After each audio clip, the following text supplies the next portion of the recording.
Hey, what's good YouTube? Welcome back to another video. As you guys can see, I'm at the track. This one is another track that I'm usually at. This is a different one. It's a 8th mile. But guys, stay tuned. We're about to see what this car does. Man, y'all just watch. Yeah. Started from the mud, now you see us going up.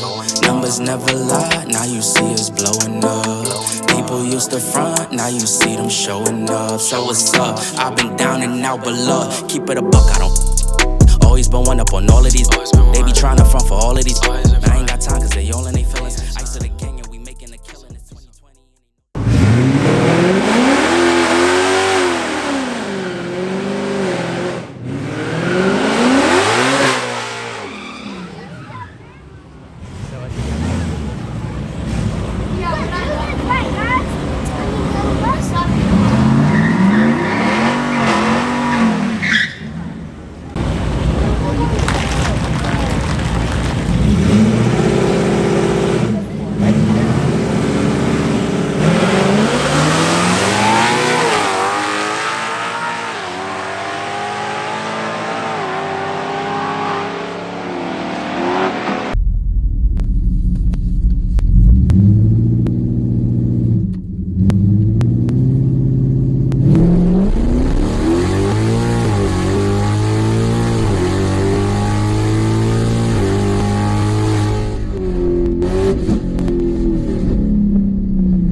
My 60 foot was really bad, 1.76, and then the 8th mile time was 7:18.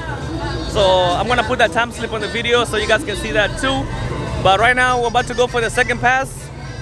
I have the car off, it's cooling down a little bit. I'm just pushing it in neutral because this is a fast track, so there's not that long of a wait time like the one I'm used to. This one's fast, so that's why I have the car off so I can cool down. But anyway, stay tuned. Let's go.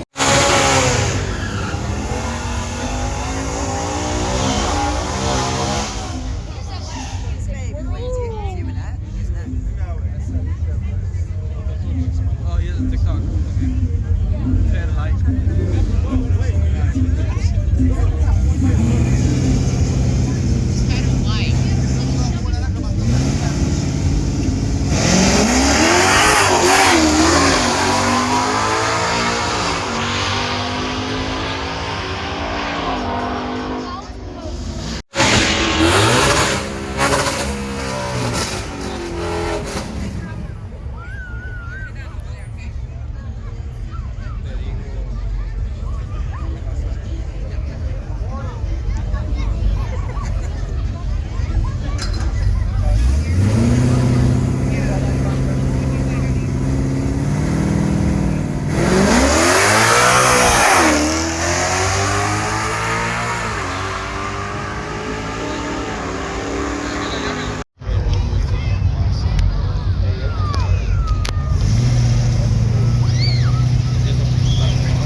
Alright y'all, as y'all can see those videos, the passes were not that great. I did not hook, I was spinning most of the time. But just watch the videos, you guys are gonna see my times were ranging from 7.1s to 7.5s. You know, like 7.1 was okay launch. I wheel hopped though, but I did not spin. The 7.5 was like me spinning really bad. But this was my first time on that track, so I just wanted to make that quick video and show you guys how the car does on like not good prepping conditions. Those are the numbers that the car runs. I hope you guys enjoyed the video. Make sure you go to tedlac.com and get you some merch. And also don't forget, smash that subscribe button and smash that like button if you enjoyed the video. As always guys, stay tuned for the next video. I'll see you guys next time. Peace.